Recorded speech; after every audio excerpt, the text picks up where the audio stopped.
নমস্কার বন্ধুরা, আমাদের গল্প চ্যানেলে আপনাদের অনেক অনেক স্বাগত। আজকে আবারও একটি চমকপ্রদ গল্প নিয়ে আপনাদের সামনে হাজির হলাম।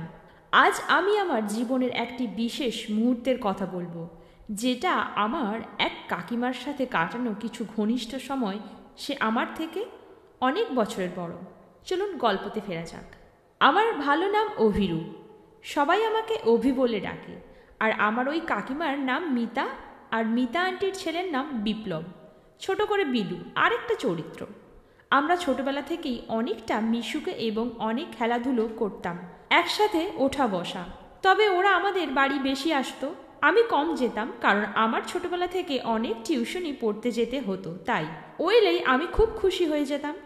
আমরা সবাই ছোটবেলায় অনেক কিছু খেলেছি, তবে খেলতে খেলতে আমাদের ছোটবেলাটা ধীরে ধীরে শেষ হতে চলল। ধীরে ধীরে আমরা বড় হতে লাগলাম। ওরা আসলে আমার বাড়িতে, মানে ও আর ওর মা বাবা আসলে ওর মা বাবা রাতে নিচে ঘুমাতো, আর আমার মা বাবা ওপরে যেমন ঘুমায় সেখানেই ঘুমাতো, আর ও আর আমি ওপরে অন্য একটা রুমে ঘুমোতাম। আমার সাথেই রাত কাটাতো। হঠাৎ একদিন বিলুর বাবা মারা গেলেন দুর্ঘটনায়। এমনকি আমাদের বাড়িতে ভালো মন্দ রান্না হলে মাঝে মধ্যে বিলু ও মিতা কাকিমা আমাদের বাড়িতে খাবার খেতে আসতো, এবং আমরাও মাঝে মধ্যে বিলু ও কাকিমার বাড়িতে খাবার খেতে যেতাম। আমাদের দুই পরিবারের মধ্যে এতটাই ভালোবাসা ও বিশ্বাস ছিল যে আমার মা বাবা কখনো কখনো ডাক্তার দেখাতে অন্য শহরে যায়। প্রায় 10 দিনের মতো গেলে আমাকে বিলুদের বাড়িতেই রেখে দিয়ে যেত। আসলে আমার বাবা মা প্রত্যেক বছর নির্দিষ্ট সময়ে ডাক্তার দেখাতে যেত, কিন্তু এবার মিতা কাকিমার যাওয়ার ইচ্ছা থাকা সত্ত্বেও আমার বাবা মায়ের সঙ্গে যেতে চায়নি। সে বলেছিল, আমিও যদি এই দুই বাচ্চাদের রেখে চলে যাব তাহলে এদের সামলাবে কে? এরা তো রান্নাও করতে জান না। দুজনকে যদি একাই ঘরে রাখা হয় তাহলে তো এসে দেখব যে তারা দুজনে কিছু না কিছু একটা ব্যাঘাত ঘটিয়েছে। তাই মিতা কাকিমা আমার বাবা মাকে এই বলে পাঠিয়ে দিয়েছিল, কিন্তু নিজে আমাদের দেখভাল করার জন্য বাড়িতেই ছিল। এদিকে বিলুর বাবা তো অনেক আগেই মারা গিয়েছিল এবং বিলুর মা বিলুকে একাই মানুষ করছিল। কিন্তু মিতা কাকিমার স্বামী মারা যাওয়ার পরেও সে কিন্তু ভীষণ মডার্ন ছিল, এবং সে দেখতেও ভীষণ সুন্দরী ছিল। এমনকি সে যখন প্যান্ট শার্ট পরতো তখন তাকে দেখে মনে হতো না যে সে একজন কলেজে পড়া ছেলের মা। এবং মিতা কাকিমা যখনই একটু সেজেগুজে থাকতো তখনই আগে আমাকে জিজ্ঞেস করতো যে, দেখো তো অভি, আমাকে কেমন দেখাচ্ছে। তখন তো আমিও ওনাকে নিজের কাকিমা মনে করে ওনার সৌন্দর্যের খুব তারিফ করতাম, এবং মাঝে মধ্যেই বলতাম যে কোন রঙের ড্রেসে কাকিমাকে বেশি ভালো লাগে। আমার মুখে নিজের সৌন্দর্যের তারিফ শুনে তো মিতা কাকিমা মাঝে মাঝেই খুব খুশি হয়ে আমাকে জড়িয়ে ধরে নিত, এবং আমি এটাকে খুব হালকার মতোই নিতাম, কারণ সে যখন আমাকে জড়িয়ে ধরতো তখন আমিও তাকে নিজের মায়ের মতো মনে করে জড়িয়ে ধরতাম। কিন্তু স্বপ্নেও ভাবতে পারিনি যে ওনার মনের মধ্যে আমাকে নিয়ে এই সব ছিল। তারপর আমার বাবা মা যখন ডাক্তার দেখাতে চলে যায়, তারপরে আমি নিজের বাড়িতে তালা মেরে দিয়ে বিলুর বাড়িতে চলে যাই, কারণ আমারও বিলুর বাড়ি তো একদম পাশাপাশি ছিল। আমাদের বাড়ি এতটাই পাশাপাশি ছিল যে আমার ঘরের জানালা দিয়ে বিলুর রুমটা দেখা যেত।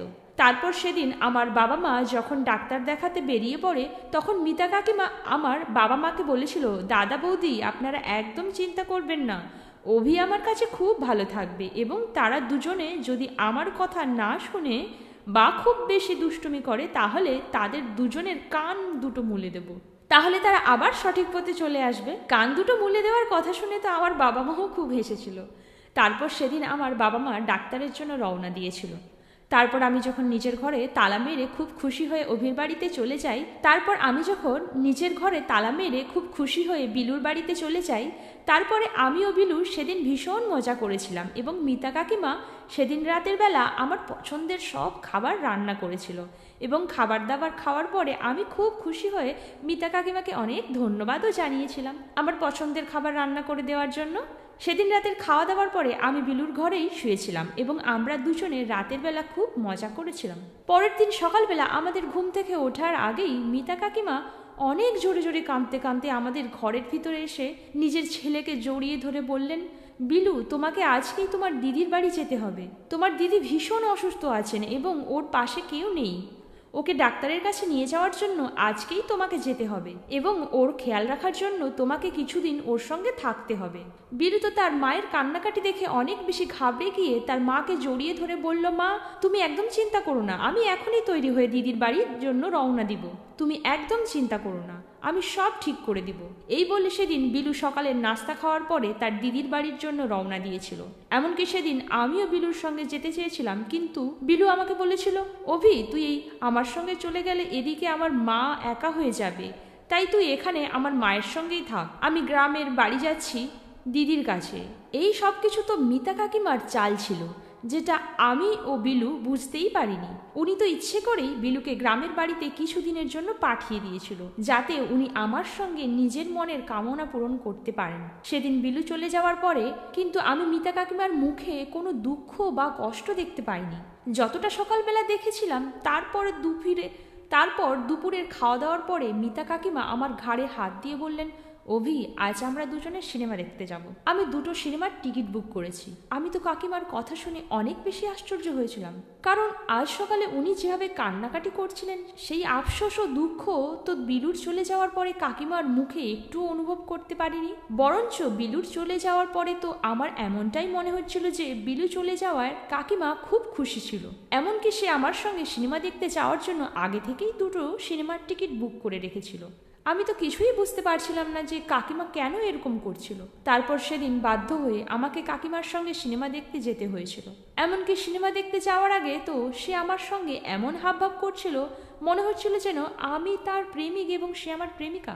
এমনকি সে বারবার আমাকে জিজ্ঞেস করছিল যে অভি আমাকে কেমন লাগছে দেখতে।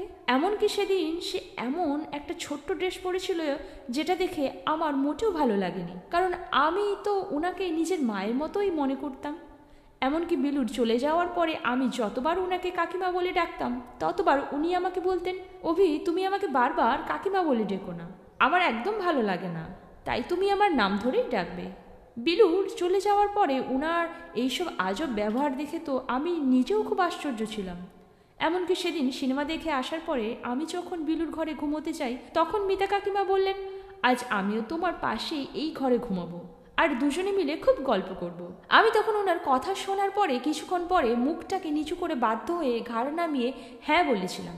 তারপর উনি যখন আমার পাশে এসে ঘুমিয়েছিলেন, তখন আমার কিন্তু মোটেও ভালো লাগেনি, কারণ এমনিতেও উনি একটা ছোট জামা পরে আমার ঘরে ঘুমোতে এসেছিলেন। তারপর আমি কাকিমাকে বললাম, কাকিমা আপনি বিছানাতেও শুয়ে পড়েন, আমি সোফাতে শুয়ে যাব।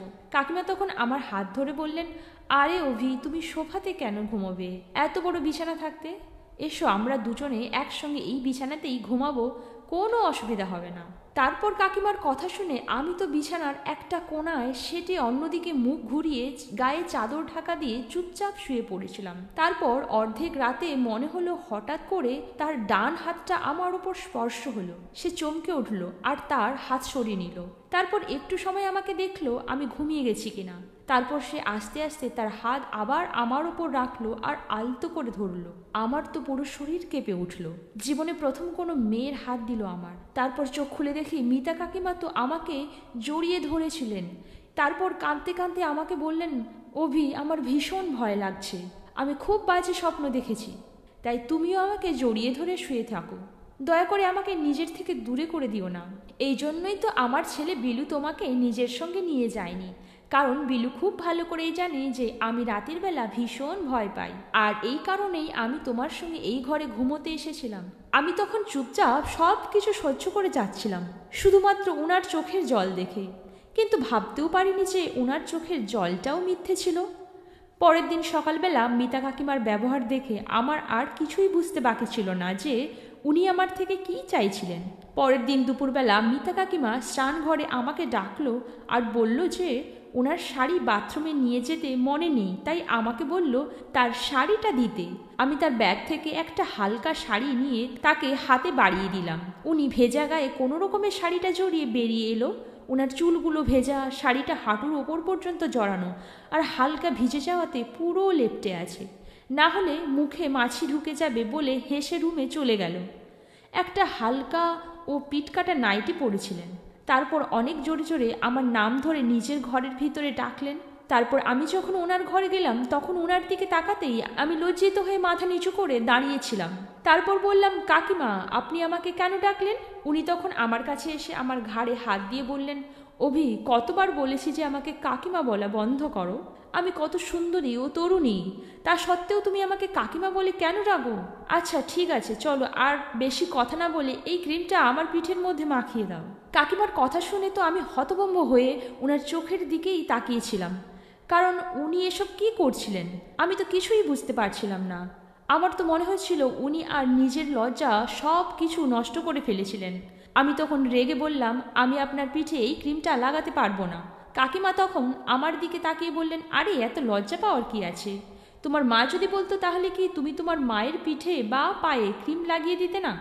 উনি যখন আমার মায়ের কথা বললেন তখন আমার ইচ্ছা না থাকা সত্ত্বেও আমি নিজের মুখটাকে অন্যদিকে ঘুরিয়ে দিয়ে ওনার পিঠে ক্রিম লাগিয়ে দিয়েছিলাম। কিন্তু সেদিন রাতে কাকিমা যখন আবার আমার ঘরে ঘুমোতে আসেন তখন উনি সেদিন নিজের সব সীমা ছাড়িয়ে দেন। অনেক চেষ্টার পরেও আমি যখন ওনার মনের ইচ্ছাটা পূরণ করিনি তখন উনি সেদিন আবার যখন আমার ঘরে ঘুমোতে আসেন তখন আমি আগের দিনের মতোই ওনার সঙ্গে বেশি কথা না বলে একটা কোনায় গিয়ে চুপচাপ নিজেকে গুটিয়ে গায়ে চাদর মুড়ি দিয়ে শুয়ে পড়েছিলাম। তারপর হঠাৎ করে অর্ধেক রাতে আমাকে মিতা কাকিমা জড়িয়ে ধরে আমার হাতটা নিয়ে তার এমন জায়গায় রাখলেন ও বললেন যে, অভি শুধু একবার, কারণ আমি আর নিজেকে ধরে রাখতে পারছি না। আমি তখন অনেক রেগে ওনাকে নিজের থেকে দূরে সরিয়ে দিয়ে বললাম, এবার অনেক হয়েছে, আপনার কি মাথা খারাপ হয়ে গেছে? আমি কিন্তু 3-4 দিন থেকে আপনার এইসব বেয়াদবিগুলো সহ্য করছি, কিন্তু আর নয়। আমি তো আপনাকে নিজের মায়ের মতো মনে করতাম, কিন্তু আপনি তো আমাকে অন্য কিছু মনে করেন। আপনার লজ্জা করে না একজন ছেলের সঙ্গে এইসব নোংরামি করতে? উনি তখন বিছানা থেকে নেমে আমার হাত ধরে পাগলের মতো করতে শুরু করছিলেন এবং বলছিলেন, অভি প্লিজ আমার ইচ্ছেটা পূরণ করো। আমি তখন থাকতে না পেরে ওনাকে হুমকি দিয়েছিলাম যে আপনি যদি আর একটি বারও আমার সঙ্গে এরকম নোংরা কথা বলেন তাহলে আমি এক্ষুনি সব কিছু ভুলে গিয়ে আপনার ছেলেকে ফোন করে আপনার এই নোংরা ব্যবহারের ব্যাপারে বলবো। শুধু তাই নয়, আপনি যদি নিজেকে সঠিক পথে না নিয়ে আসেন তাহলে আমি কিন্তু এখনই আমার মা বাবাকে ফোন করে আপনার ব্যবহারের ব্যাপারে সব কিছু সত্য কথা বলবো। আপনি একবার ভেবে দেখেছেন বিলু যখন আপনার ব্যাপারে এই সব কিছু জানবে তখন আপনাকে কতটা ঘৃণা করবে? কেন আপনি আমার সঙ্গে এরকম ব্যবহার করলেন? আমার কথাগুলো শোনার পরে উনি যখন বুঝতে পারলেন যে কিছুক্ষণের ভোগ ও লালসা পূরণ করার চক্করে উনি তো সব কিছুই শেষ করে ফেলতেন, তখন উনি আমার কাছে ক্ষমা চেয়ে বলেছিলেন, আসলে অভি তুমি অনেক তরুণ ও দেখতেও খুব সুন্দর, তাই আমি ভেবেছিলাম আমার সৌন্দর্যের জালে তোমাকে ফাঁসিয়ে দিয়ে নিজের ভোগ ও লালসা পূরণ করব। কারণ আমিও একজন মানুষ এবং আমারও অনুভূতি বলে কিছু আছে। এত বছর ধরে আমি একাই আছি এবং আমারও ইচ্ছে হয় কারোর ভালোবাসা ও আদর পাওয়ার, কিন্তু আমি ভুল ভেবেছিলাম তুমি তো সেই ধরনের ছেলে নও, তুমি তো খুব সৎ, তাই আমাকে ক্ষমা করে দাও আর দয়া করে এসব কথা কাউকে কখনো বলবে না, কারণ আমি তোমাকে কথা দিচ্ছি যে আমি আর কোনোদিন তোমাকে সেরকম নজরে দেখব না। তারপর কাকিমার কথায় ভরসা করে আমি আর এই কথাগুলো কাউকে বলিনি, নইলে তো এসব কথা প্রকাশ হয়ে গেলে তো আমাদের দুই পরিবারের মধ্যে সম্পর্ক খারাপ হয়ে যেত এবং মিতা কাকিমা নিজের ছেলের চোখে খারাপ হয়ে যেত। তাই আমি আর সম্পর্কগুলোকে খারাপ করতে চাইনি এবং সেদিনের পর থেকে সব কিছুই ঠিক ছিল। সেদিনের পর থেকে মিতা কাকিমা নিজের ভুল বুঝতে পেরে আমার সঙ্গে আর কোনোদিনও ওই রকম নোংরা ব্যবহার করেনি। এমনকি একদিন আমি মিতা কাকিমাকে পার্সোনালভাবে এটাও বলেছিলাম যে আপনি যদি কাউকে দ্বিতীয় বিয়ে করতে চান তাহলে আমি বিলুর সঙ্গে এই ব্যাপারে কথা বলবো এবং একটা ভালো ভদ্রলোক খুঁজে বের করে আপনার আবার বিয়ে দেব। মিতা কাকিমা তখন আমার কথায় হেসে বলেছিলেন, আমি নিজের ভুল বুঝতে পেরেছি, তাই শুধুমাত্র নিজের ইচ্ছেটা পূরণ করার জন্য আমি আর দ্বিতীয় বিয়ে করতে চাই না। এখন আমাদের মাঝে আগের মতোই আবার সব কিছু ঠিকঠাক হয়ে আছে এবং আমার বাবা মাও বাইরে থেকে ডাক্তার দেখিয়ে ফিরে এসেছে। বন্ধুরা, গল্পটি কেমন লাগলো অবশ্যই কমেন্ট করবেন আর একটি লাইক করে দেবেন যাতে আমি আমার চ্যানেলটাকে আরও এগিয়ে নিয়ে যেতে পাই এবং আরও গল্প পড়ার উৎসাহ পাই। আর আপনি যদি আমাদের চ্যানেলে নতুন হন তাহলে আমাদের চ্যানেলটিকে সাবস্ক্রাইব করে দেবেন এবং পাশে থাকা বেল আইকনটি প্রেস করে দেবেন যাতে পরবর্তী গল্প সবার আগে আপনার কাছে পৌঁছতে পারে। তো বন্ধুরা, কথা হচ্ছে পরবর্তী একটা গল্পের সাথে। সবাই ভালো থাকবেন, সুস্থ থাকবেন।